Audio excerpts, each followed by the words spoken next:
అందరికీ నమస్కారం. నేను మీ Ashok Kumar. Welcome to our channel. నిన్న ప్రధానంగా ఆంధ్రప్రదేశ్లో ఒక మీటింగ్ జరిగింది. దాని యొక్క ప్రాముఖ్యత చాలానే ఉన్నది.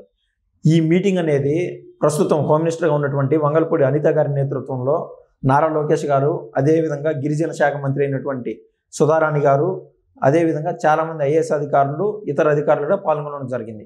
ఈ మీటింగ్ దేనికి సంబంధించిందంటే, ఎవరైతే గంజాయి, మాదక ద్రవ్యాలు, అదేవిధంగా డ్రగ్స్ ఇవన్నీ యూజ్ చేస్తూ ఉంటారో వాటికి సంబంధించిన ఒక యాక్షన్ ఫోర్స్ కమిటీ అనేది ముందరకు వచ్చింది. ఆ యాక్షన్ ఫోర్స్ కమిటీ పేరే ఈగిల్ టీమ్. ఇది ఒకప్పుడు నార్కోటిక్ యాక్షన్ టీమ్గా ఉండేది. దాన్ని ఈగిల్ టీమ్గా నామకరణం చేశారు. అయితే దీంట్లో అసలు ఈ ఫోర్స్ రూపకల్పనకి కారణం ఏంటంటే, యువగళం పాదయాత్రలో నారా లోకేష్ గారు ఉండగా చాలామంది విద్యార్థులు యొక్క తల్లిదండ్రులు, అదేవిధంగా చదువుకొని ఉద్యోగాలకు వెళ్లకుండా ఈ బానిసత్వానికి గురయ్యి, ఏది మాదక ద్రవ్యాలు, డ్రగ్స్, వీటికి బానిసత్వానికి గురయ్యి ఏ పని చేసుకోకుండా పల్లెటూరులోనూ పట్టణాల్లోనూ చాలా హింసలకు పాల్పడుతున్నారో వీరందరికీ సంబంధించిన తల్లిదండ్రులు నారా లోకేష్ గారిని అయితే కలిసి వాళ్ళు కూడా ఆయన ముందు వెళ్ళబుచ్చుకోవడం జరిగింది. ఆ యువగళం పాదయాత్రలో ఆయన ప్రధానంగా వాళ్ళకైతే హామీ ఇచ్చాడు. సరేమా, ఈ ప్రభుత్వం అయితే వెళ్ళినాక ఎవరైతే మీ యొక్క బిడ్డలు ఉన్నారో వాళ్ళకి మంచి చేస్తాము అని చెప్పి ఆయన అయితే హామీ జరిగింది. ఇచ్చిన మాట ప్రకారం నిన్న జరిగిన మీటింగ్లో వాళ్ళ ఏదైతే ఆ విద్యార్థులు, అదేవిధంగా యువకులు ఉన్నారో వాళ్ళ యొక్క తల్లిదండ్రులు ఆశయ సాధనలో భాగంగా ఆయన కొన్ని హామీలు అయితే ఇవ్వడం జరిగింది. ఆ హామీలతో పాటు ఈ యాక్షన్ ఫోర్స్ టీంకి ఆ హామీలని ప్రధానంగా చట్టం రూపంలో తీసుకొచ్చారు. వాటిల్లో కొన్ని ఏంటంటే, ఎవరైతే ఈ గంజాయి కానీ, డ్రగ్స్ కానీ, మాదక ద్రవ్యాలు యూజ్ చేస్తున్నారో వారు తర్వాత వాళ్ళు ఒక్కసారిగా ఈ కేసులో కన్నా పట్టుబడితే వాళ్ళకు ఏదైనా ప్రభుత్వం నుంచి పథకాలు అందుతున్నాయో, ఎగ్జాంపుల్ ఒక నిరుద్యోగ వృత్తి కావచ్చు, అదేవిధంగా ఒక చిన్న కంపెనీస్ పెట్టడానికి ముద్రా లోన్స్ ఇట్లాంటివి వస్తూ ఉంటాయి కదా, అట్లా ప్రభుత్వం నుంచి ఏ పథకాలు అందకుండా ఇదైతే మాదక ద్రవ్యాలకు సంబంధించి వాళ్ళకి అందకుండా చట్టం అయితే తీసుకురావడం జరిగింది. కాబట్టి విద్యార్థులు కావచ్చు, సగటు మనుషులు ఎవరైనా సరే ఏదైనా ఒక తప్పుడు పని చేసే ముందు తర్వాత ప్రభుత్వం కూడా వాళ్ళకి తోడుగా ఉండదు, వాళ్ళకి ఆసరాగా ఉండదు అనే భయంతో వాటి జోలికి పోవాలని చెప్పి ప్రధానంగా ఆ యాక్షన్ టీం యొక్క ముఖ్య ఉద్దేశం.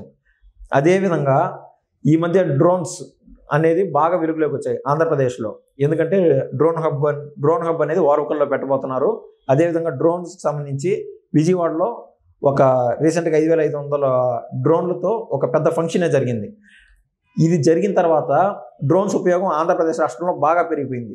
ఈ డ్రోన్స్ ఉపయోగించి ముఖ్యంగా east Godavari, west Godavari and Uttarandhra యొక్క గిరిజన ప్రాంతాల్లో ఎవరైతే ఈ గిరిజన ప్రాంతంలో డ్రగ్స్కి సంబంధించి ఈ గంజాయి మొక్కలు అవి నాటుతూ ఉంటారో అవి డ్రోన్స్ రూపంలో వాటి కనుగొని వాటిని రీసెంట్గా ఒక వారం గడువులోపే దగ్ధం చేయడం అంటూ జరిగింది.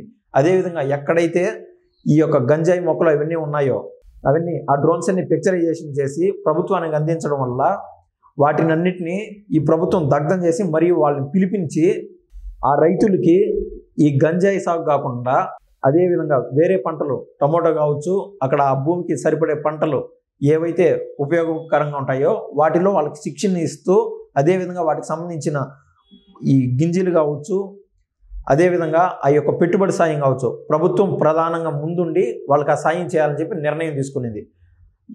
ఇందువలన ఈ చెడును అనేది దరిచేరనీయకుండా ఆంధ్రప్రదేశ్ రాష్ట్రానికి నిన్న ఏదైతే ఈ యాక్షన్ ఫోర్స్ ఈగిల్ టీం వెలుగులోకి వచ్చిందో అది ప్రధానంగా పనిచేస్తూ ఉండాలి.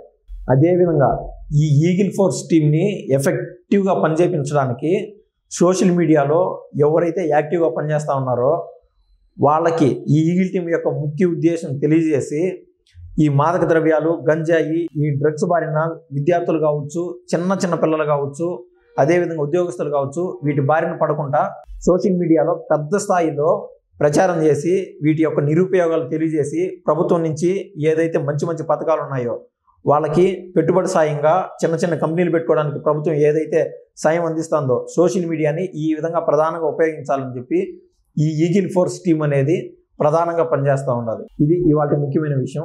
మరో విషయంతో మరోసారి ముందుకు వస్తాను. Thank you.